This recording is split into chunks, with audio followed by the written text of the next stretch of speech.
I get a lot of messages from people who are wanting to get their ex back, to repair the relationship with their ex. But unfortunately, they've been following advice from people like ex-back coaches. And a lot of this advice has been putting them on a back foot when it comes to repairing the relationship.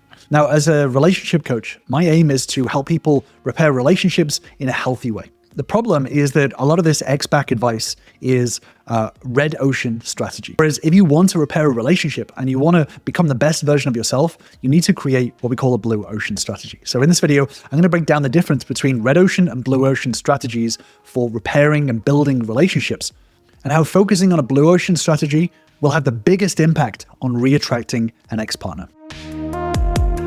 So when it comes to, let's say, winning an ex back, a lot of people dive headfirst into the wrong approach. Sometimes it's explicit.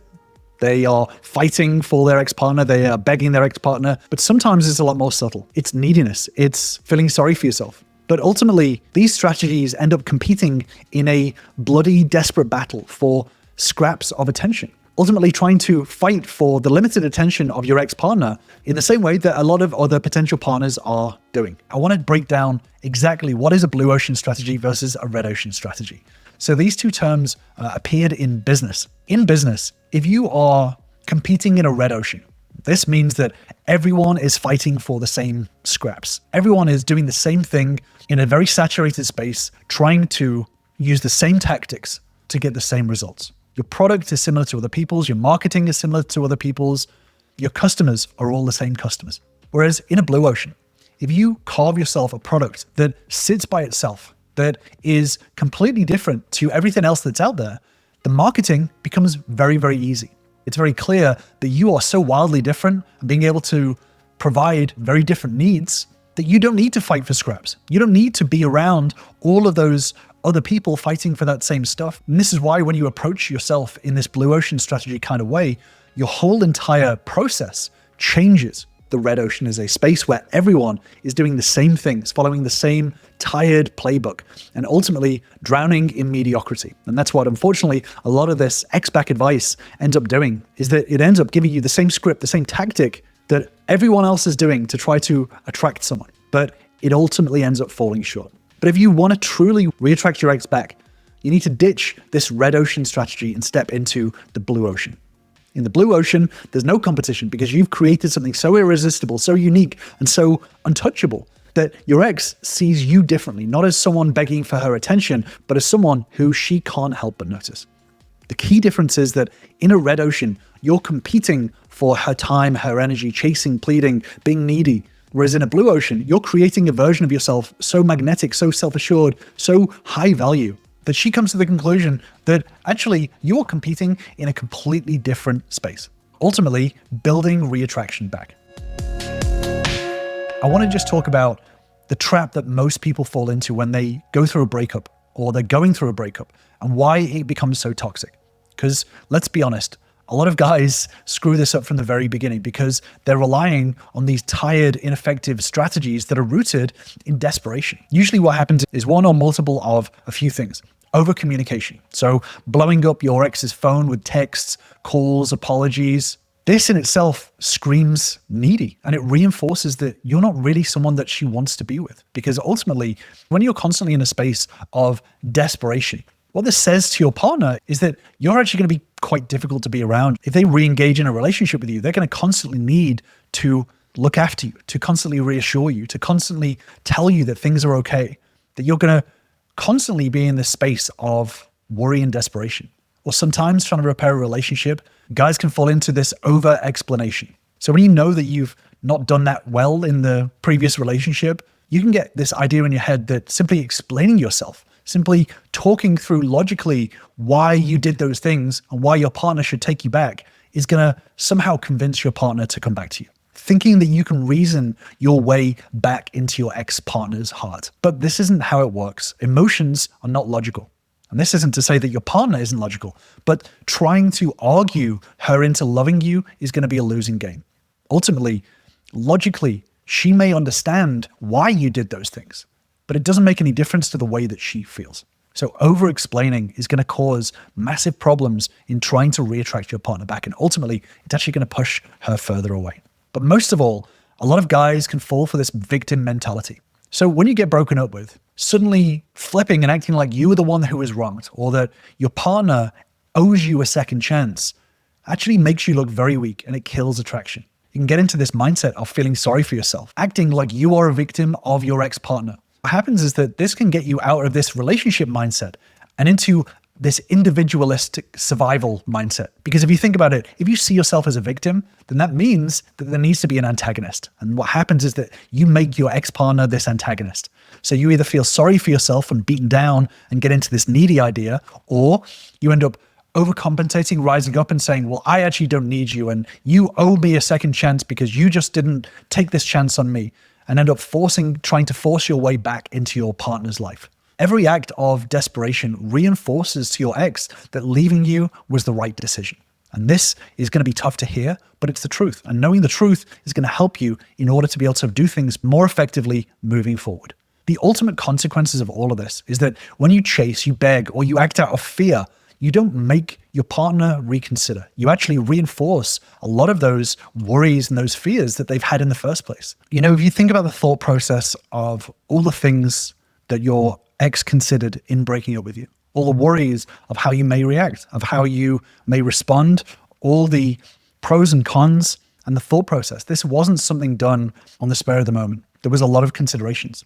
So she would have thought through all of these things and still made that decision. Now, this doesn't mean your partner could never reconsider the position, but as of now, your partner is going to be very heightened in terms of how you're going to respond. And if you're constantly falling for all of these ineffective approaches, then it's going to make her double down on her decision to leave. She's going to feel very suffocated. And ultimately, you're going to feel really humiliated, and your own self-esteem is going to take a nosedive. If you're falling for this over-communication, thinking that it's going to work, then you're going to feel worse about yourself once you realize that it's not. But worst of all is that you're going to position yourself as someone who is emotionally kind of immature and incapable of handling rejection, which is not an attractive quality. If you think about Maslow's hierarchy of needs, at its core, relationships work best when both partners feel safe, secure, and self-actualized. So these are the higher level values.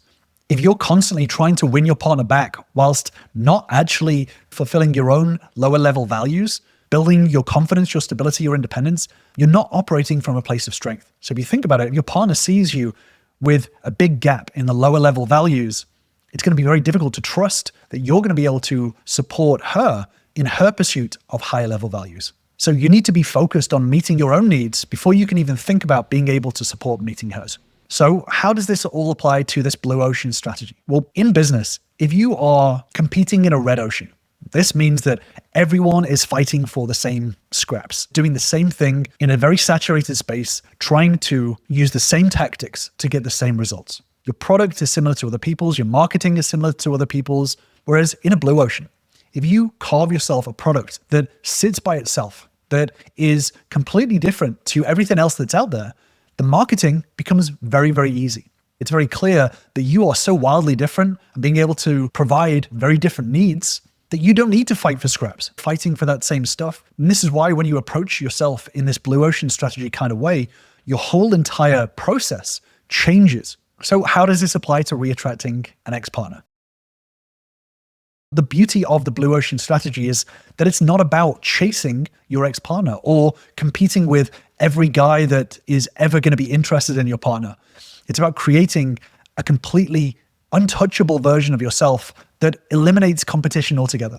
If everyone else is doing the same old ex-back tactics, going to the gym, dressing nicer, coming up with scripts and tactics, faking these power moves, not only are they ineffective, and your partner has a built-in bullshit detector, trust me.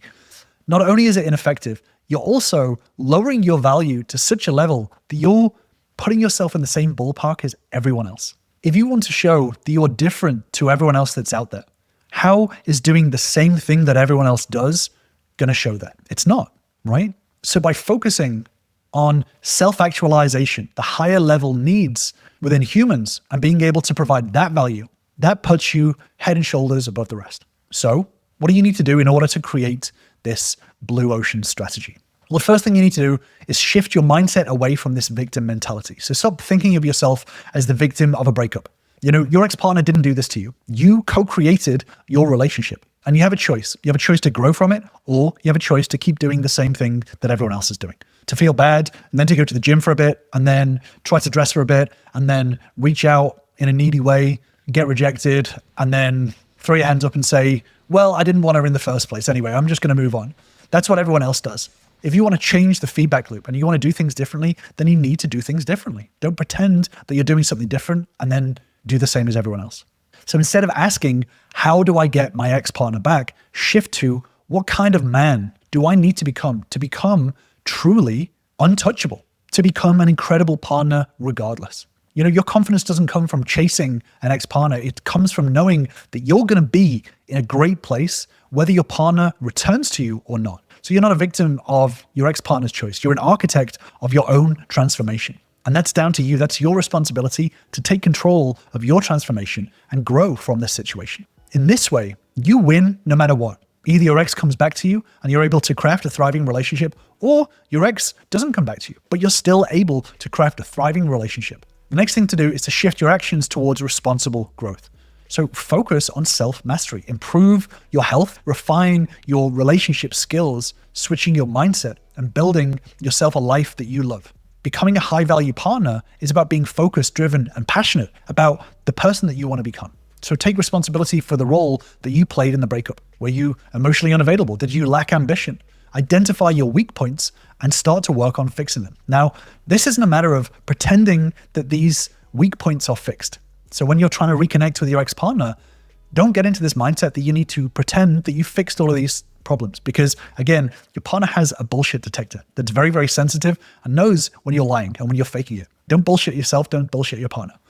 You start to identify these weak points and start to take a look at yourself, start to understand that there is a process in order to start building yourself back better. But get out of these toxic distractions. Drinking, rebound relationships, wallowing in self-pity. That is not growth. This is avoidance. So as you start to level up, regardless of whether you are in contact or not, your partner will notice. Not because you tell her, but because it will radiate from everything that you do. If you're focusing on true self-growth, it will impact people around you. Other people will notice. Your reputation has a massive impact. Word spreads, right? If you're acting in toxic ways away from your partner, and then when you meet up with your partner, you're all nice, smiley, and acting great, your partner will find out. You need to focus on true growth that changes your day-to-day. This has to be a lifestyle, not just something that you do in order to get your partner back. And then one of the most important things to do is to start to shift your communication towards really high standard level validation. So when the time is to talk, and this is, bear in mind, only after you have grown, focus on being able to develop the skill to validate your partner's perspective instead of trying to change it. And this comes with practice. And this is not just an external process. This is also an internal process as well. Being able to validate internally so that you actually do understand why your partner is feeling the way that they're feeling, being able to validate and understand why your partner is doing the things that they're doing right now, but then also being able to express it and externalize it. So as you reconnect with your partner, getting out of this mindset of trying to sell yourself from this selfish place, but getting into this mindset of teamwork, which will also help you to validate. Once you get into this teamwork mindset, you'll understand that validation is not something that you're doing for your partner. This is something that you're doing in order to be able to advance the relationship. This is why practicing, learning this as a skill and being able to do this day in, day out to a very high level is so crucial. Because when you do reconnect, this will show the biggest change in you. And this is why simply learning some scripts, simply learning, a couple of frameworks to be able to simply tell your partner that they were right in breaking up with you, that's not going to cut it. Being able to deeply validate and understand is a really high level skill. And this again comes from being able to provide high level values rather than all of these other things that people are scrabbling around to do. Money, showing off, gym bod, whatever it is. This skill especially, being able to communicate with calm confidence, not to beg her back, but to show her that you've evolved. But this also means that you're going to be able to show up in the way and being able to respect your partner's boundaries. So if your partner says, hey, I need space, being able to do it from a place of security and understanding that if you have truly changed, in time, your partner will see it. Nothing shows self-respect like honoring somebody else's self-respect. So if your partner's putting down a hard line or a line of just saying, I need space now, being able to honor that from a place of security. So the goal isn't to win your ex-partner back. It's to become someone that she wants to reconcile with because of who you've become. So then this leads to how. How do you execute your blue ocean strategy? Well, here's 3 steps to do this. Step 1 is to detach and reflect. So this is to stop all unnecessary contact. So this isn't about ghosting her. That's a whole other topic. If you want my opinions on no contact, then I'll link to it up above and in the description down below. So this isn't about purposefully ghosting your ex-partner. This is about being able to respect the space that your partner needs to reflect, heal, and be able to focus. So during this time, stopping just manufacturing random contact and start to use this time and space to be able to ask yourself tough questions. What behaviors or patterns contributed to the breakup? What needs to change for you to grow? Step 2 is the best step. This is building a life that is irresistibly yours. So being able to pursue your passions, expand who you are, and invest in your emotional, physical, financial health. This is creating a life that is so fulfilling and so driven that it starts to radiate in everything that you do. But this isn't this stereotypical idea of doing the things that make you feel good. A lot of people can use this as an avoidance tactic. So, I'm going to go out drinking with all my friends to create this great social life. I'm just going to bury myself into my career to avoid thinking about all of the emotional stuff. No, this is about looking after yourself and doing the hard work in order to create a healthy, balanced, but goal-driven life. This is about being able to make sure that you're learning the skills and growing in the ways in order to cultivate a healthier future with a partner eventually. And this is crucial to building this blue ocean strategy. If you think about it, this is about creating a product that doesn't really need that much marketing. People just need to be around the product in order to understand what it is, what it's about, and to want it. This is not about pretending that you're perfect. This is about showing that you are creating a product that will always be iterated on. So this isn't just about feeling good. This is also about tough growth. This step 2 should be ongoing. This is not a step to move on from. This is a step that needs to be constantly iterated on. And this is something that a lot of my members have found really crucial, is making sure that you're not just looking and saying, I'm a bit better now, so I'm going to take my foot off the gas on my growth. This is about constantly being able to iterate on your own growth and being able to move yourself forward more and more and more. This constant status of growth and slight discomfort is actually going to benefit you long-term and become very, very attractive to your ex-partner, but also to people around you in general. It's a very attractive quality to have, to always want to constantly better yourself. And sometimes people can resist it at first, but when you're leading by example, it's quite inspiring to people when they see that you're doing things despite the discomfort. This is about showing not that you are already the best choice, but you have a roadmap ahead of you and a process in order to get there. And this is what's been crucial to a lot of my members in repairing their relationships. One in particular, John. Once John started to shift his focus on leveling up his skills to such a level that even he didn't think it was possible. This shift alone is what brought John's partner back, because she saw that he wasn't sat there chasing. It's not that he didn't want her, but because he stopped constantly trying to chase and actually just went, I just need to become the best version of me. That is what caught John's ex's attention and drew her back to him. And now John and his wife are living this incredible life because they're both inspiring each other, leading each other in a way that their relationship is now going to new heights. So this is a really crucial mindset shift. And if you're interested in doing this, then definitely join my free relationship bootcamp, where you're going to learn the same fundamentals that all of my members have started using to start turning their relationships around and repairing their relationships from the ground up. I'll leave the link in the description down below if you want to join us. And then step 3 is to re-engage strategically, but authentically. So when I say strategically, I don't mean to think about this in a manipulative way. This is actually the opposite. This is about thinking about where your partner's headspace is going to be at and being able to understand that when you do check in, this is not something that is just for you. This is something for both of you. So put yourself in your partner's shoes and think, would my partner want to re-engage now? If so, what are they going through?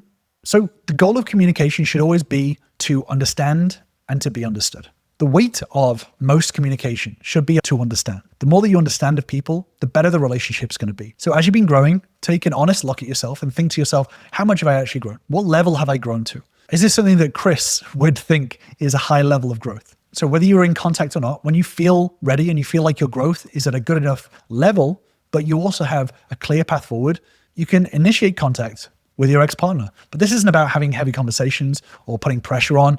This is simply a matter of understanding your intent to reconnect. Being able to reach out to your partner to not only show understanding, but also to be able to give the emotional space for your partner to be able to reject you if that's what she feels like. This in itself shows a lot of confidence. It shows that you're willing to grow, that you're willing to be vulnerable in order to put yourself out there, but also you're strong enough to be able to take any criticism or hits that come your way. Remember that reconciling with an ex isn't about begging, manipulating, or playing games. It's about transforming yourself. It's about shifting your perspectives internally as well as externally, your actions, your communication towards higher standards. The more that you do this, the more that you keep this focus on growth, the more you raise your own standards and you stop swimming in this red ocean of desperation and you step into this blue ocean of self-mastery and growth. If you become the best product on the market, whether it takes 5 weeks, 5 months, 5 years, this is going to maximize your chance of reconciliation. This is not about chasing someone. This is about creating a life so amazing that your partner has no choice but to chase you. If you focus on raising your standards, building your relationship skills, and becoming the best version of yourself, then you're already cultivating an incredible life that other people are going to want to be part of. This is about leading by example. When you focus on leadership, this is not about controlling other people, but this is about inspiring change. If you create an environment of change and growth, then other people are going to be attracted to that and want to join you on your journey. But there's a lot of people that misunderstand what leadership is within a relationship. I've actually done a deeper dive video on this, which I'll link to on the screen. But true leadership within a relationship is not about controlling someone. In fact, that's the biggest mistake a lot of potential leaders will make. They think that this is about forcing people to do things that you want to do, but that's not the way to go. It's about leading by example through inspiration. So I'll leave you with that deeper dive video on leadership in a relationship, and I will see you over there.